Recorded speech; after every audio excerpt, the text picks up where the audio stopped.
Alright, so here's the situation.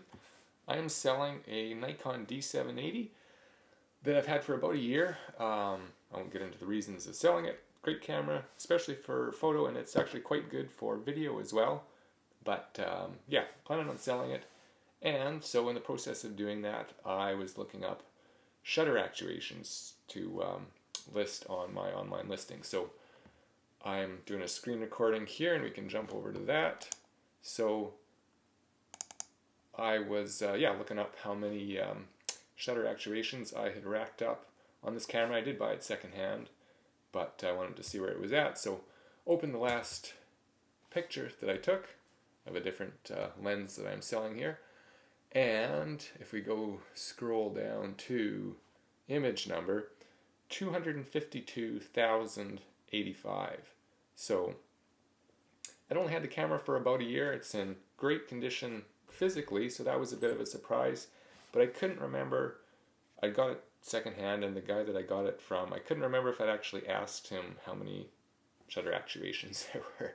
So I was just like, well, maybe, because I got it for a good price, I was like, well, maybe that was why I got it for a good price. Anyways, so I was stewing on that though, and I should have just done this right away, but I went back to one of the first pictures that I took with the camera just to see if that everything lined up in terms of those numbers. And so we'll jump over to, we'll find that first picture here.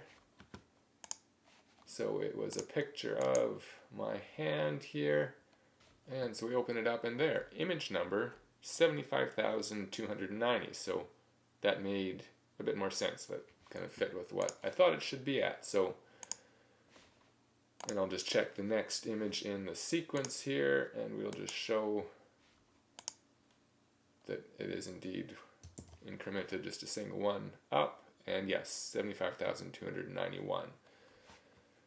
So how did I get from 75,000 to 252,000 in about a year? And I've got a good record of all the pictures that I took. Most of my photography work was done for the family business. So yeah, easy enough to go back over those photos. You know, back in July I was at 5,400 on just the incremented file numbers, and then moving out through October I was up to about 8,000. So so not even 3,000 photos in that time. So how do you go from 75,000 to 252? So I was wondering, I do a certain amount of video work actually as well, so I was wondering if the video,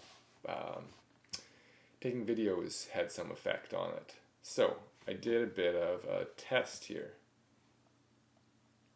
And and so again, Nikon D780, I don't know if this affects other cameras in the Nikon line. I would suspect that it does. Sony's, Canon's, I'm not sure what the effects are there. Anyway, so jumping over to my little test here. So this is the first picture in the sequence here. And yeah, here we are, 252,090. So second one in the sequence that I took, I'll just open that up. It's actually a video.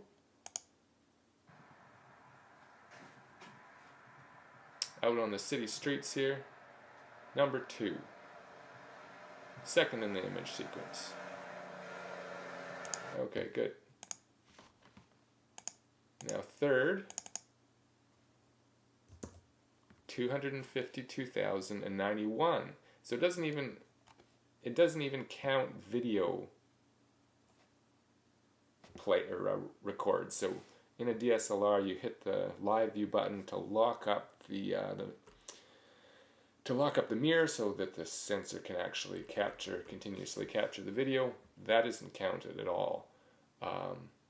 So that actually skews the number sort of down, because not a lot, but I would have probably several hundred videos that I would have recorded on this camera. They're not recorded. I wouldn't have taken 175,000 if my math is correct, though. So anyways, so The other option, of course, though, for this, which I didn't consider initially, but then it finally twigged, probably it's time lapses, because I took a certain number of time lapses too. So this has its own nuances though. So I'll just play the first time lapse that I took in this sequence here. This is number 4 then in the sequence, for what that's worth. Doesn't really matter. I actually don't hold up the correct amount of fingers for this. Here is me waving a stick back and forth in the shot. That will become of significance in a second for what I say.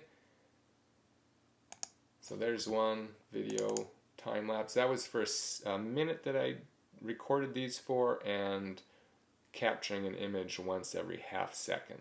So 60 seconds, once every half second. So here's another one that I did, slightly different settings on the camera. Okay, so I'll just open that last one again because I've forgotten. 252,091. And then I took another picture after those 2 time lapses. So this is the 6th image in the set, and 252,334. So indeed, we've jumped, well, 243. I've already done the math. So, and that makes sense. So 60 seconds, a photo every half second, so that's 120 photos. It counts 121. So those time lapses, that's how I got to such a high number. Now the tricky thing with that is, on the Nikon cameras you can, this would be kind of standard across any camera, you can choose between, well, you can do an image sequence where it'll, you can program that in to the camera and it'll just take an individual picture for however long that you want it to, and the shutter will open and close for each of those. For doing the, because I was always doing these for video though, you can actually set it to be on silent mode or non-silent mode. So in the non-silent mode, when it's still just recording a video, it would legitimately be counting each of those shutter actuations, but it's noisy. So I mean, I knew that would be mechanical stress on the camera, so I never used it. So those 175,000 shots were stressing the electronics, I guess, but not the mechanical shutter. So in reality, the shutter on my camera is probably closer to whatever that initial one that I said, 75,000. So probably I'm at like 78 or 79,000 on the camera. Yeah, 78 or 79,000, but again, the sensor itself has all this extra use on it, which video would be doing anyways. So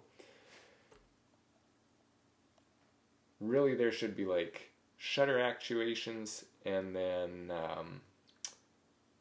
like image captures would be kind of a better thing to, for the EXIF data, or for the data on the camera to be recording if you wanted to get a true sense of how much it's been used. Anyways, there we have it. Oh, and I guess I could, just a deep dive into the details here, an explanation of why I was waving the stick around in the photos. I was wondering, could you tell from the photos if the photo or the time-lapse mode had been on the silent mode or not? You know, whether there had been a mechanical actuation of the shutter. So for people that are experienced in video, they'll probably know this, that when you're using the mechanical shutter, you won't have something that's called rolling shutter. So rolling shutter is if you are just electronically capturing the photo and there's no mechanical shutter there. So it's actually scanning the sensor from top to bottom, and if you have a line like the staff in the photo, the wizard staff, as it's scanning it and that vertical line is moving across the frame, when you look at the individual frame, it'll actually be leaned over slightly. So if you could see leanage like that in the time lapses that somebody had taken, it would be proof that they had used it in a electronic shutter mode, and there would be less stress. But I mean, it would be really hard to tell. If you look at these, if you look at the time lapses that I took, anytime my hand is in the center of the frame, kind of in front of my face, that would be a sign. I back up here. Okay, so there. Can you see any leanage on the staff? And some of them I thought that I could a little bit. Like that one. That one a little bit, I think. Anyways. But that's with the shutter actually being quite fast, which you rarely... I put an ND filter... or well, actually, yeah, you wouldn't normally have a fast shutter on a time-lapse like that. It's not ideal. The cars don't have any motion blur, minimal motion blur. Anyways, this is getting into the weeds here if you're not into video. This one I had an ND filter on, and so more motion blur. This would be more common for how a time-lapse would be done. So you can't even, it's really tough to see a fast-moving object at all, like whether it's, if it's got any lean to it. Anyways, it's, that's the way it is. Thanks for watching a random video. Hopefully that was somewhat intelligible.